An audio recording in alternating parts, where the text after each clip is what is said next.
Expository Notes on the Prophet Isaiah, Chapter 57, Strangers and Outcasts Gathered. By H. A. Ironside.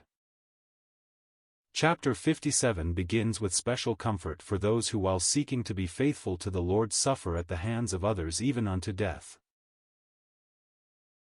The righteous perisheth, and no man layeth it to heart, and merciful men are taken away, none considering that the righteous is taken away from the evil to come. He shall enter into peace, they shall rest in their beds, each one walking in his uprightness. Verses 1, 2. There is always a danger of thinking of those who die before the fulfillment of promises of future blessing as having lost them.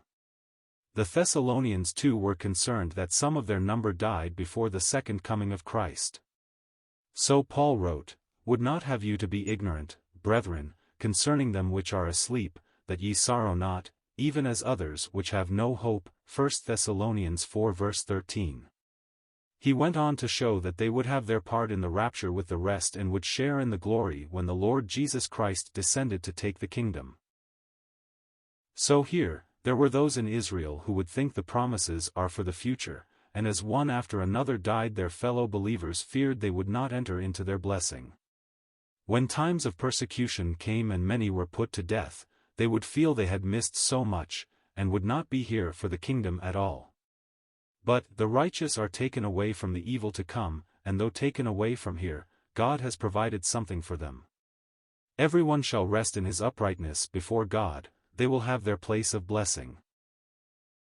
There is no need to grieve for those who have gone before, they are under the care of the blessed Lord, they have gone home to be with him. Then he goes on to stress again the importance of godliness. For thus saith the high and lofty one that inhabiteth eternity, whose name is holy, I dwell in the high and holy place, with him also that is of a contrite and humble spirit, to revive the spirit of the humble, and to revive the heart of the contrite ones. Verse 15. This is the only place in our authorized version where we get the word eternity. The Hebrew word here so rendered is found in many other places, but here alone our English translators have used the word. Thus saith the high and lofty one that inhabiteth eternity, that inhabiteth the ages. In Psalms 90:0 we read, "From everlasting to everlasting, thou art God." It could just as easily be read, "From eternity to eternity, thou art God," because it is the same word, but here we have the word standing out clearly and definitely, "Thus saith the high and lofty one that inhabiteth eternity." God dwells in all the ages, for that is what eternity is, a succession of ages.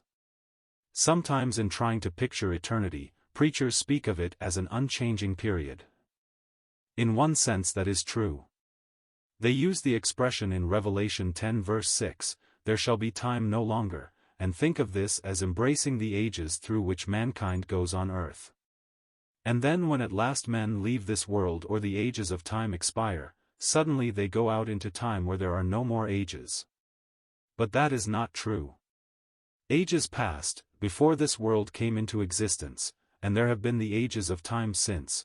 There will be the age of the ages and ages of ages throughout the great day of God, the eternal day of God.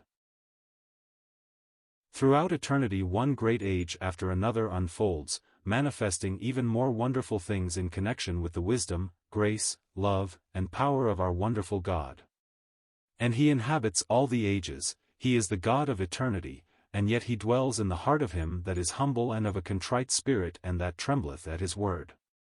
That is why prophetic truths should be borne home to the conscience. It is one thing that often makes men tremble, it ought to exercise people before God.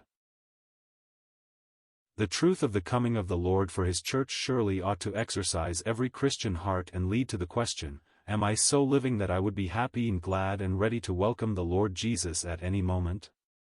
Many of us make plans and have associations of which we would be ashamed if the Lord should suddenly come. Years ago, before the First World War, Professor Stroeder, a well-known prophetic teacher in Germany, used to go through the country giving lectures, and using charts to unfold the dispensations. His lectures attracted the attention of the German Emperor, Kaiser Wilhelm, who in spite of his many idiosyncrasies, was quite a Bible student, and used to preach in the palace chapel on many occasions. The Kaiser invited Professor Stroeder to his palace to give him an idea of what he was lecturing upon. The professor was taken into the library and spread a roll of his charts out on the table. The Kaiser followed him as he pointed out various things in the dispensations until the second coming of the Lord. After a lengthy conversation, the Kaiser said, "Do I understand you aright? Do you mean to say that Jesus Christ is coming back literally, and that when he returns all the kingdoms of the world are going to be destroyed and he will set up his kingdom on the ruins of them all?" And Professor Stroeder said, "Exactly, Your Majesty, exactly." "Oh, no," said the Kaiser, "I can't have that. Why, that would interfere with all my plans." The Kaiser's plans were interfered with. And there are many who, if honest, would have to say, the coming of the Lord would interfere with all my plans. But if we are walking with God as we should be, if we are of a contrite heart and we tremble at the word, then we shall be in that attitude of soul where we can welcome the return of the blessed Lord. So Isaiah impresses the importance of this spirit of waiting and readiness upon the people of this day. This chapter 57 ends with, "There is no peace, saith my God, to the wicked." In the previous section, that from 40 to 48, was God's controversy with Israel concerning idolatry. That ends with, "There is no peace, saith the Lord, to the wicked." Then chapters 49 through 57 give God's controversy with Israel concerning the Messiah. And that ends with, "There is no peace, saith my God, to the wicked."